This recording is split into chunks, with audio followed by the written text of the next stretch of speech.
I was sitting at that long, scarred wooden table when my father's voice cut through the courtroom like a chainsaw through dry timber. "We've put a stop to her dangerous stunt work," he declared, shoulders squared, as if he were doing the judge and the entire county a favor. My mother sat beside him, lips pressed into a proud, thin smile, hands folded neatly on the tabletop. My younger brother, Luke, lounged in his chair just enough to look confident without tipping into disrespect, arms folded like a man who already knew how the story ended. I stayed quiet. The judge, who had seemed more interested in the stack of papers in front of him than in any of us up to that point, stopped mid-turn. His fingers lingered on the edge of a page. His eyes narrowed slightly, scanning a line. Then he flipped back a sheet, then another. A faint crease formed between his brows. He leaned closer to the file, lips moving as he reread something more carefully. For a brief second, the whole room seemed to tilt toward him, waiting. He turned another page, slower this time, the paper making a soft rasping sound that somehow reached the back pews. His gaze flicked from the documents to me, then to my parents, then back to the documents again. "Hold on," he said, voice lower, almost to himself. "Is this the same Riley Carter who served as incident commander on the Ridgeview fire evacuation?" The words landed like a spark in dry grass. He glanced at the header on the page, then read aloud, louder now, "Deployment record, State Wildfire Service, Mutual Aid Task Forces, Incident, Command Accreditation." He trailed off, eyes widening by fractions. "I need to see the rest of this." That was the moment the trajectory of the morning changed. But to understand how we ended up in that courtroom, with my parents trying to convince a judge I was unfit to run the ranch my grandfather left me, while he read through my Wildfire Command record, you'd have to go back to the beginning of that dusty, sleepless day.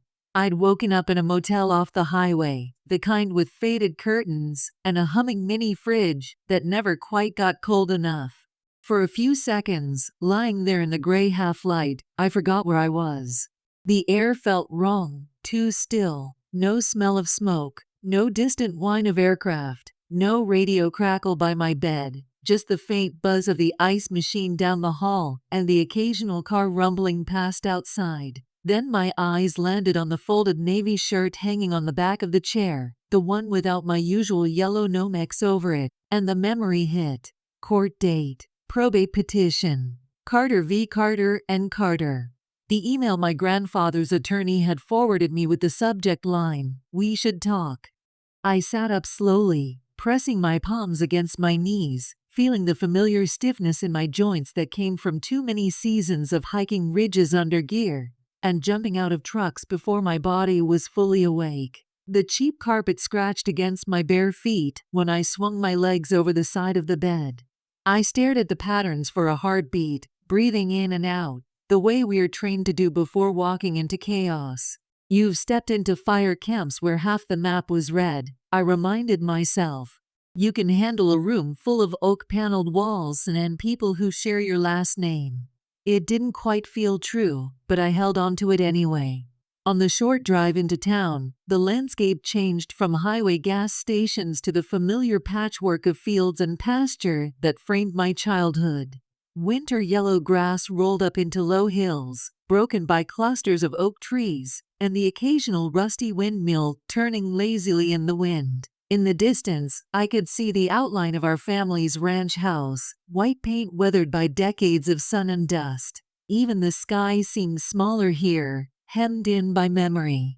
The courthouse sat on the corner of Main Street and Maple, same as always. A squat stone building from another century, with worn steps and a flag snapping in a stubborn breeze. I'd ridden past it on my bike 100 times as a kid, jeans rolled up at the ankles, chain oil on my fingers, never once imagining that one day I'd walk up those steps to argue about who was fit to carry on the Carter Ranch. Inside, the air smelled like old paper, coffee that had been sitting in a pot too long, and floor cleaner. The floors were polished wood, scuffed in places where countless feet had shuffled nervously. A couple of metal chairs sat against the wall, occupied by a pair of men in work boots who looked like they'd rather be anywhere else. The clerk glanced up when I came in. Recognition flickered across his face, followed by that quick, careful blankness people use when they've been talking about you, and suddenly find you standing in front of them. My grandfather's lawyer, Mr. Henson, met me by the water fountain. He was a compact man with a gray mustache and the kind of calm that comes from decades of watching people at their worst. He handed me a folder, even though he'd already emailed me every page inside it. "You doing all right, Riley?" he asked. "I've had better mornings," I said. My voice sounded steadier than I felt. He gave a small huff that might have been a laugh. "Remember, we're not here to defend your career. We're here because your grandfather wrote a will, and your parents are asking the court to ignore it. All we have to show is that there's no legal basis for that." "Right," I replied, just overturning my parents' opinion of my entire adult life. "No big deal. They don't get to put your life on trial," he said, "no matter how much they want to." I wasn't entirely convinced. My parents and Luke were already in the hallway outside courtroom 2B. The sight of them made my stomach lurch in a way even bad fire behavior never had. My father stood with his hands in his pockets, hat tucked under his arm, wearing the good suit he reserved for weddings, funerals, and bank meetings. His posture was straight, his jaw set in that familiar way that used to make me sit up a little taller as a kid, desperate for a nod of approval. My mother wore a dark green dress and the silver necklace my grandfather had given her on her 40th birthday. She had a stack of papers in her hand, though I doubted she'd read anything beyond the first line on each page. Luke was in jeans and a sport coat, making it look casual and calculated all at once. The three of them together made a tidy picture: the steady rancher, the careful matriarch, the son who never left. No one waved. No one smiled. My mother's eyes met mine for half a second, then skipped away, like I was something too bright to look at directly. The bailiff opened the courtroom door and called the case. We filed in, the way we'd filed into church pews my whole childhood, except this time there were microphones and a raised bench and people with legal pads. I sat at the table on the left with Mr. Henson. My parents and Luke sat at the table on the right with a man in a navy suit and teeth so white they almost reflected the fluorescent lights. Their attorney, presumably. "Call the matter of the estate of Thomas Carter," the clerk said, voice easily filling the room. "And the petition to modify trustee and management appointments." The judge, a man in his 60s with a tired face and clear eyes, adjusted his glasses. "Good morning," he said. "Let's get started. Counsel for the petitioners, you have the floor." The navy-suited attorney stood, buttoning his jacket. "Thank you, Your Honor. My name is Daniel Price, and I represent Mr. and Mrs. Carter and their son, Luke Carter. This case is about safeguarding a legacy. The Carter Ranch is not just a piece of land. It is a multi-generational operation, a cornerstone of this community, and it deserves steady, present, responsible leadership." He paused, as if waiting for the word responsible to sink in. "Unfortunately," he continued, "my client's daughter, Ms. Riley Carter, while undoubtedly skilled in certain areas, has chosen a lifestyle that is fundamentally incompatible with the demands of managing such a property. She is absent for months at a time. She works in extremely dangerous environments, with unpredictable schedules, constantly moving from one fire zone to another across the country. She has no permanent home address here. She has no ongoing presence in the day-to-day operations of the ranch. In essence, Your Honor, she lives like a drifter with a badge and a radio." Nice, I thought. Points for imagery. "She has spent years running toward danger," he went on. "Now my clients are asking whether someone who is so drawn to risk should be entrusted alone with decisions that affect not just this land, but the livelihoods of the workers it supports and the stability of the family itself." He gestured toward my parents. "They are not seeking to cut their daughter out entirely. They simply believe that, given her lifestyle, it is more appropriate for the ranch to be managed by those who are here, on the ground, every day. People who, unlike Ems Carter, did not leave. He sat down with a practiced, confident motion. The judge nodded. All right, let's hear from the petitioners. My father rose first. Watching him walk to the witness stand felt surreal, like seeing an old photograph come to life. He took the oath, sat, and adjusted the microphone with the rough, capable hands that had fixed fences and pulled calves and taught me how to wrap a rope properly. Mr. Carter, Price began, how would you describe your daughter's life over the past decade? My father's mouth twisted. Chaotic, he said. She chased every fire from here to God knows where. Montana 1 month, California the next, then Oregon, then Arizona. Every time we thought she'd stay, the phone would ring, and she'd be gone again. Packs up, disappears, comes back thinner and more tired, then leaves again. Did you know exactly where she was most of the time? Price asked. No, my father admitted. She'd call sometimes, say, I'm headed out, can't talk much, love you. Then we wouldn't hear from her for weeks. Maybe a text if we were lucky. We'd watch those big wildfires on the news, and your stomach just. He shook his head. We didn't know if she was in them or near them or what. And how did that affect the ranch? I'll tell you how, he said. We needed help. Your Honor, this ranch is not a hobby. It takes work, real work. Cows don't feed themselves. Fences don't mend themselves. When my father's health started to slip, we hoped Riley would come home for good. Take her place here. She'd always been good with the horses, good with the land. But every time, she'd say she had another season with the hotshot crew, another contract with the state. We couldn't count on her, not for anything steady. He glanced at me, and for a fraction of a second, something raw flickered in his eyes. Then it was gone. So, Price said, when your father wrote his will naming Riley as the primary manager and trustee of the ranch, how did that sit with you? My father hesitated. I thought he'd lost his mind, he admitted. I mean no disrespect to my own father, but he was old. He loved her, we all did, but love can make you overlook things. She's brave, sure, but she's reckless. She doesn't think about retirement plans, or budgets, or soil management long term. She thinks about smoke and sirens and adrenaline. That's not what this place needs. My mother went next. She took the stand with a nervous flutter of her hands, adjusting her necklace. Riley was always our wild one, she began, climbing trees, jumping off the barn roof into haystacks, racing horses bareback. When she said she wanted to fight wildfires, I thought it was a phase. Something she'd do one summer and then get out of her system. But she kept going back. Year after year, bigger fires, longer deployments. Her voice trembled. Do you know what it's like to sit in front of a television watching a whole town burn and have no idea if your child is in that smoke? She asked the judge, eyes glistening. Do you know what it's like to call and have the phone go straight to voicemail for days? I'd wake up at 2 in the morning and check my phone in case someone had called to tell me. She stopped, covering her mouth. Price gave her a sympathetic look. So your concern isn't just that she's gone a lot, he said gently. It's that she seeks out dangerous work? Yes, my mother said. I don't understand it. I don't understand choosing to live like that. I've begged her to come home, to find something safer, something respectable, but she always says the fires need her. The people do. And now, we're supposed to hand her full control of everything, Your Honor.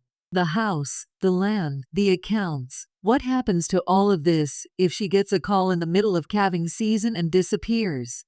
Luke's testimony was less fragile and more blunt. Look, I stayed, he said, sitting with his arms crossed, a familiar stubborn tilt to his chin. When Grandpa stopped being able to ride out alone, I was the one who drove him. When we needed to negotiate feed prices, I was the one at the co-op. When the south fence blew down last winter, who was out there at midnight in the freezing rain with a headlamp? Me. Riley was off on some ridge somewhere, doing whatever she does. Do you resent that? Price asked. Yes, Luke replied. I do. Everyone around here knows the Carters. They know the ranch. They'd ask where my sister was, and I'd have to shrug. Oh, you know her, they'd say. Always chasing the next big fire, and I'd smile and laugh because what else are you supposed to do?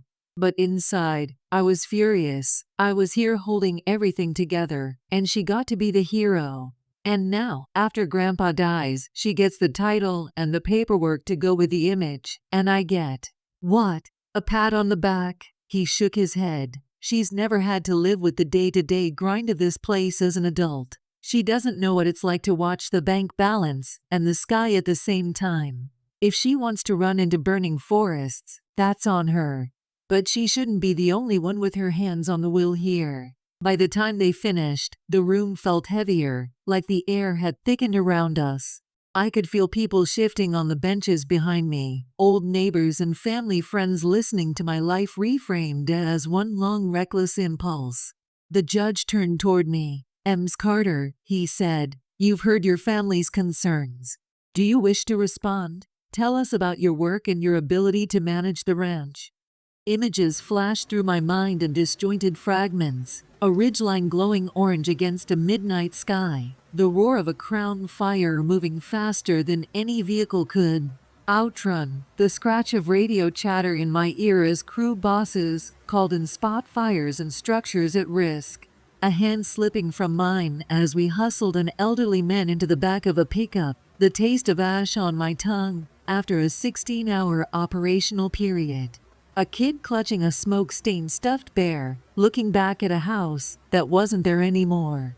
I thought of the binders and maps and weather reports spread out on tables in hastily set up command posts, of the sleepless hours spent making decisions that balanced firefighter safety, public safety, and the brutal math of what we could and could not save. I opened my mouth, then closed it again. My credentials and employment history are in that file, I said, nodding toward the stack of paper the judge had barely touched. I'm happy to answer specific questions that don't violate operational confidentiality. But I'm not here to justify every choice I've made to my parents. I'm here because my grandfather left me the ranch, and they're asking you to undo that. A flicker of something, respect, maybe, or curiosity, passed over his face. He opened the folder fully and started to read. At first, his expression didn't change much as he skimmed the basic sections: degree, training academy, positions held. Then he turned to the appendices, the ones with the logos at the top that weren't from any local office. State Wildfire Agency, Incident Command System, Federal Emergency Management. His eyes tracked each line carefully. He flipped a page. His eyebrows lifted a notch. He read further, the lines around his mouth deepening. He paused, leaning closer, then went back to double-check a date, a location. Ms. Carter, he said slowly, this says you've served as Operations Section Chief and Incident Commander on multiple large-scale wildfires over the last 10 years. Yes, Your Honor, I replied. He tapped a paragraph midway down a page. This particular summary. This is about the Ridgeview fire 3 summers ago. The name coiled in my chest. Ridgeview, a town you've probably never heard of unless you live in this state, but one that I can still picture, street by street. He cleared his throat and read some of the text aloud. Under rapidly deteriorating fire behavior and unexpected wind shifts, Incident Commander Carter coordinated the phased evacuation of the entire Ridgeview Valley, including a hospital, 2 nursing homes, and 3 schools, in under 8 hours with 0 civilian fatalities. Despite extreme conditions, Carter's strategic deployment of resources and clear communication with local authorities prevented significant loss of life. The room had been quiet before. Now it was silent in a way that made the fluorescent lights buzz loudly enough to notice. The judge's gaze moved back and forth between the page and me. You were in charge of that? He asked. In charge of a lot of people doing their jobs very well, yes, I said. The corners of his mouth tightened, like he was trying to maintain judicial neutrality over something that clearly stirred him. He flipped to another letter, this one from the state governor's office. In recognition of exemplary leadership and commitment to public safety during the 20 Wildfire season, we commend Incident Commander Riley Carter. He skimmed further. Medal for Distinguished Service. Unit citation. Multiple letters of commendation from county officials. He set the page down and looked directly at my parents. Did you know about any of this? My mother shook her head, eyes wide, tears slipping down her cheeks unchecked now. My father just stared, mouth slightly open, like someone had knocked the wind out of him. We saw news about some big fires, he managed finally. We didn't know she was in charge of all that. When I tried to tell you, I said quietly, you told me to stop bragging and come home before I got myself killed. The judge cleared his throat. There are also training certificates here, he said, lifting a different section. Budget management for incident operations. Logistics, crew safety, community recovery planning. He looked over the top of the folder at me. These are not thrill-seeker credentials, Ms. Carter. No, Your Honor, I agreed. They're not. He turned back to my parents' attorney. Mr. Price, your petition describes Ms. Carter as unstable and irresponsible, unsuited for leadership, he said. The record in front of me describes someone who regularly takes responsibility for millions of dollars in equipment and hundreds of lives. Someone trusted by multiple agencies to make complex decisions under pressure. Do you have any evidence contradicting these documents? Price shifted in his seat. Your Honor, my client's concern is not that their daughter lacks talent, he said carefully. It's that she is absent, and that her work is inherently dangerous. If something were to happen to her, if something were to happen to any of us, it would be a tragedy, the judge interrupted. But we do not preemptively strip people of their legal rights because they have demanding careers. He closed the folder with a soft thump, hands resting on top of it for a moment, eyes distant. Then he looked back at me. Ms. Carter, one question for the record.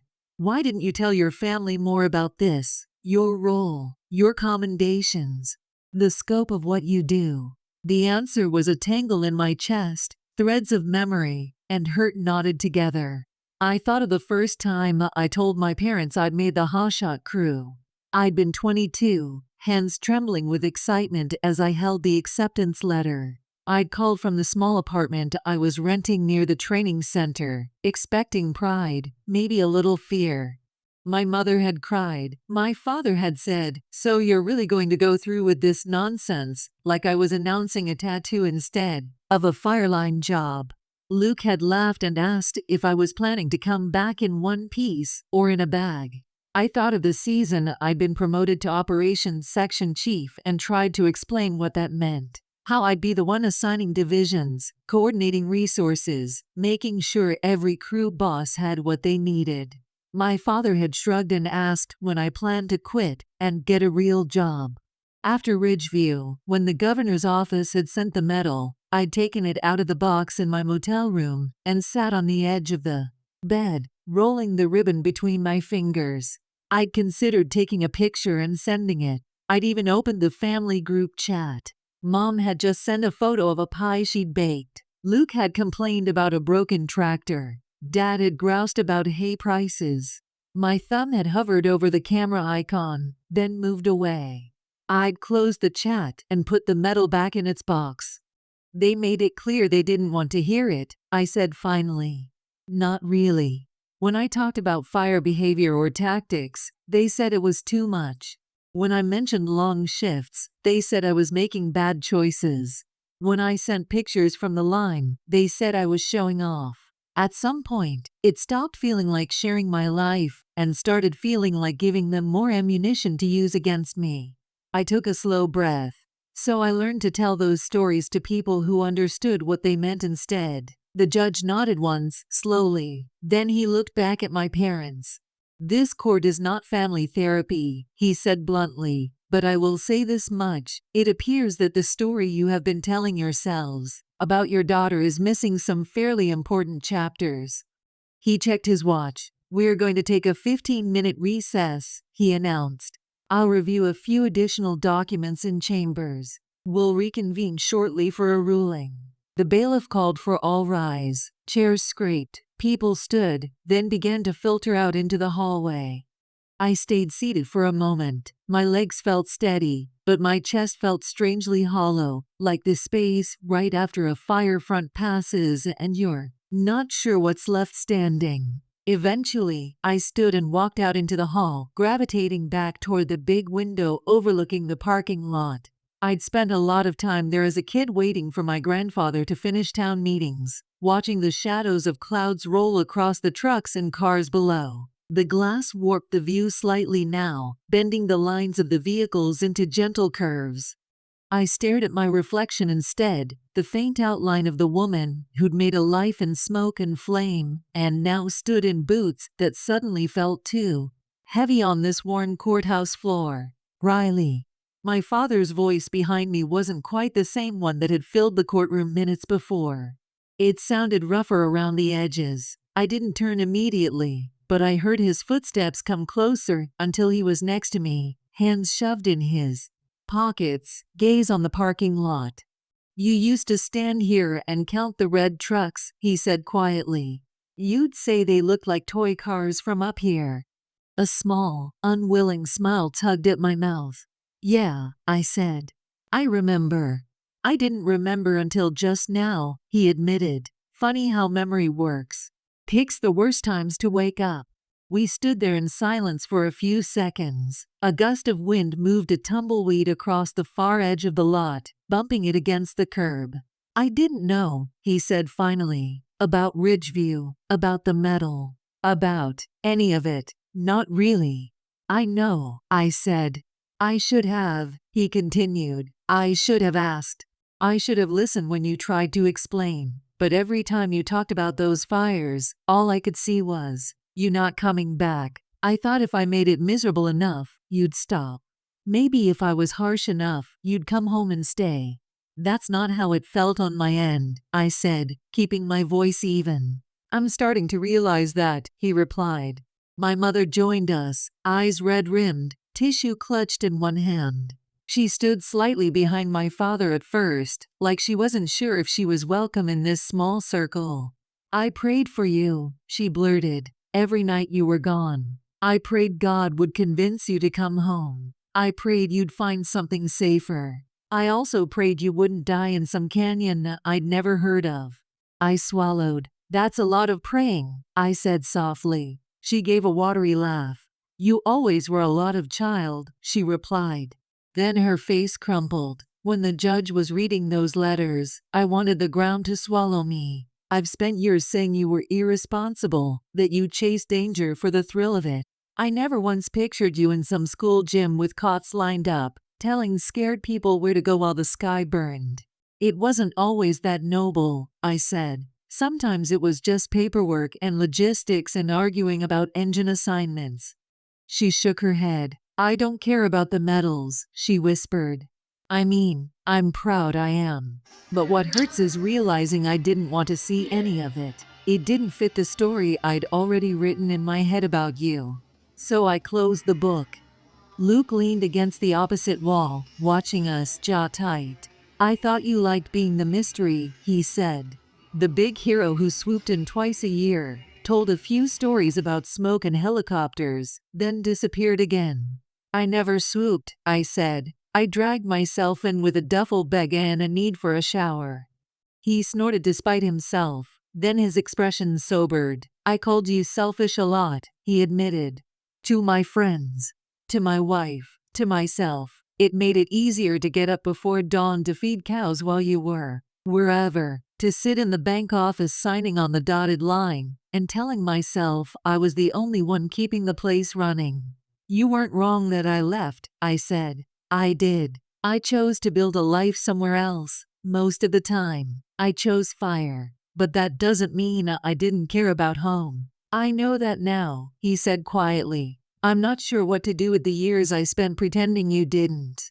"You start by not pretending anymore," I replied. The bailiff's voice echoed down the hallway, calling everyone back in. We filed into the courtroom again, the benches creaking as people retook their seats. The judge resumed his place on the bench. He looked tired but resolute. He placed the folder back in front of him and rested his hands on either side of it. "All right," he said. "I reviewed the materials. Let me be clear. The petition before me asks that this court remove Ems Carter as the designated manager and trustee of the Carter Ranch and its associated assets, effectively overriding the explicit terms of Thomas Carter's will." He glanced at my parents. "You argue that she is unstable, absent, and unsuited to leadership. The record shows something very different. It shows a person entrusted with large-scale emergency operations, budgets, and human lives, under conditions most of us will, thankfully, never experience." He turned his gaze to me. "Ems Carter, your career is not on trial here, but I will say that the skills you have developed are not irrelevant to the duties your grandfather assigned you. Managing a ranch requires long-term planning, resource allocation, risk assessment, and the ability to remain calm in a crisis. It appears you have those in abundance." He looked back at my parents' lawyer. "There is no legal basis for this petition. None. Your clients may disagree with their daughter's life choices. They may resent her absences. They may feel hurt by the distance in their relationship. Those are emotional truths, and they matter, but they are not grounds to strip her of the responsibility her grandfather chose to give her." He picked up his gavel but didn't bring it down yet. "The petition is denied," he said firmly.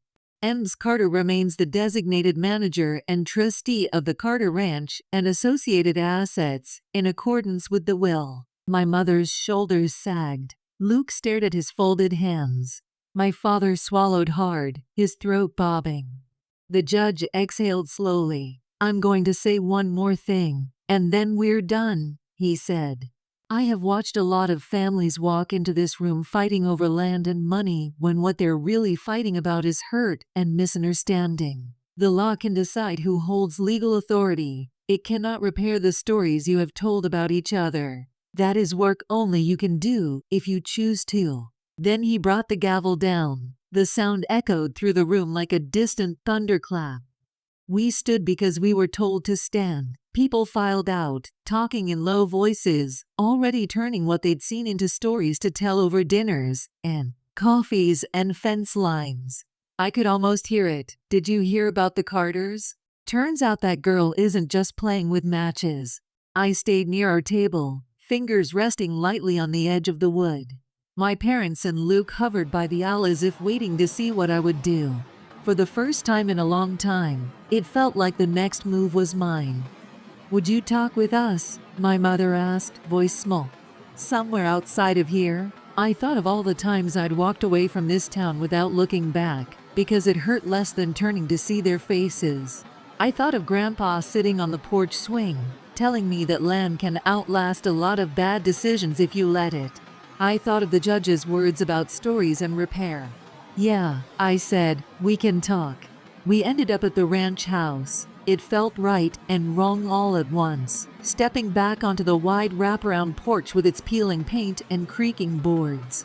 The screen door still squeaked in the same place. The smell inside was the same mix of coffee, leather, and whatever my mother had last cooked. We sat around the old kitchen table where I'd done homework and shelled peas and argued about curfews. The light slanted in through the window over the sink, catching dust motes in the air. "I need you to understand something," I said, after we'd circled awkwardly around the usual small talk. "The ranch being in my name doesn't mean I want to take it away from you. It means Grandpa trusted me to make sure it doesn't get sold off to developers the second things get hard. It means he believed my combination of stubbornness and planning could keep this place whole." My father rubbed a hand over his face. "He always said you had his grit," he murmured. "I just thought he meant you were hard-headed." "He meant both," I said. Luke leaned his elbows on the table. "What does this look like from here?" he asked. "In your head, not in some legal draft. Because I hear trustee, and I picture you swooping in twice a year with a clipboard, then disappearing." I'm not planning to manage every pasture from a laptop 3 states away, I replied. I know what I don't know. I can build crews and strategies. You know the day-to-day rhythm in a way I don't anymore. What I see is us sharing this. Officially, I sign the big documents. Make sure we don't sell off the North Ridge for quick cash. Unofficially, we run it together. You and Dad handle the daily operations. I make sure we're fire safe and financially steady, and not ignoring the climate reality staring us in the face. My mother frowned slightly. Climate reality? The summers are getting hotter, I said. The fuel loads are heavier. We've been lucky so far that we haven't had a major fire run straight for this valley. Ridgeview wasn't built for the kind of fire it saw. Neither are a lot of places. We could do better here. Thinning, controlled burns, better defensible space around the house and barns. Using the foundation Grandpa set up to run community trainings. Luke raised an eyebrow. You want to turn the ranch into a fire safety poster? I want to keep it from becoming a news headline, I said. And if we can help our neighbors at the same time, even better. My father leaned back, chair creaking. You really think it's that serious? He asked. Yes, I said simply. I've seen what happens when places pretend they're invincible. The room went quiet. I don't want to lose you, my mother said softly, breaking the silence. Not to fire. Not to distance. Not to whatever this thing is between us. If working together here means keeping you around a little more, I'd rather learn to live with sirens in your stories than with silence in your chair. Something in my throat tightened. I can't promise I'll stop going on deployments, I said. That's who I am. But I can promise to be more honest about where I am, what I'm doing, when I'm coming back. I can put you on the list of people who get the "I'm off the line" and alive texts. If you can promise not to make every message a lecture about retiring. Her lips twitched. I can try, she said. Luke let out a breath. For what it's worth, he said, that fire safety stuff you're talking about, it might actually get the county off our backs about brush management. And if you want to be the one dealing with paperwork and inspectors, I am not going to argue. We'll have to figure out specifics, my father added. Who gets what responsibilities, how we handle disagreements. But I'm willing to try, if you are. It wasn't a grand apology. It wasn't some movie moment where everyone stood up and hugged and all old wounds magically disappeared. It was more like the first cautious line we draw around a fire, not because it will stop everything in its tracks, but because it gives us a place to start. Months later, I stood on the ridge above the ranch, looking down at the patchwork of fields and buildings. We'd spent the winter cutting back brush, thinning trees along the driveway, and replacing the old wooden siding on the barn closest to the tree line.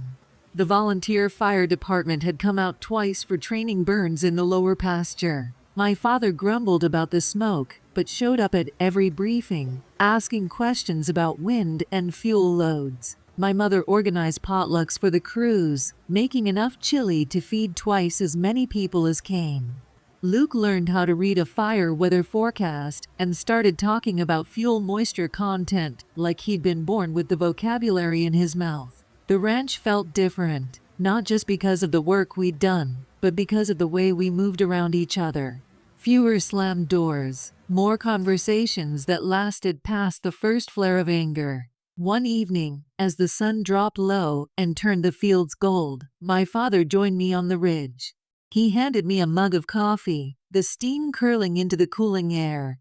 When your grandfather put your name on that will, he said, I told your mother he was being sentimental, that he was blinded by how much he adored you. I thought I knew better. Today, watching you explain fire behavior to a bunch of ranchers who thought embers were just a thing in fireplace ads, I realized maybe I was the one who couldn't see straight. Grandpa knew what he was doing, I said softly. He usually did, my father replied. He took a sip of coffee, then glanced at me. I'm proud of you, you know. Not just for the medals and the newspaper stories, for coming back here today, after we dragged you into court. A lesser person would have taken the ruling and walked away. I thought about it, I admitted.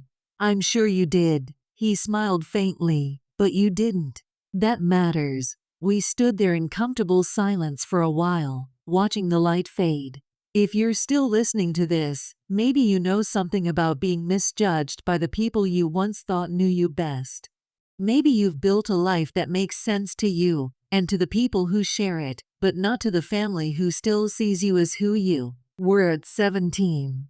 Or maybe you're on the other side. You've convinced yourself you understand someone based on a few old choices, and you've stopped asking who they've become since then. I won't tell you that every story like mine ends with shared coffee on a hill and a judge who reads your commendations out loud. Some families double down on their narratives and never budge. Some distances are safer left in place. What I will tell you is this: the stories we write about each other can be as dangerous as any fire when they go unchecked. They can burn through years of possibility, leaving nothing but stumps where trust might have grown. Sometimes, the bravest thing you can do isn't running into danger with a hose in your hand. It's sitting at a kitchen table and saying, "Here's who I actually am now. Do you want to know me, or do you just want to be right about me?" If this story nudged something in you, if it made you think about a phone call you've been avoiding, or a conversation you've been rehearsing and never starting, maybe this is your sign to take one small step toward putting the truth on the table.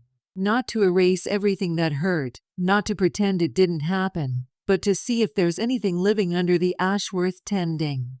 Thank you for listening. If you know someone who needs a reminder that the person they judged years ago might have grown in ways they've never seen, share this with them.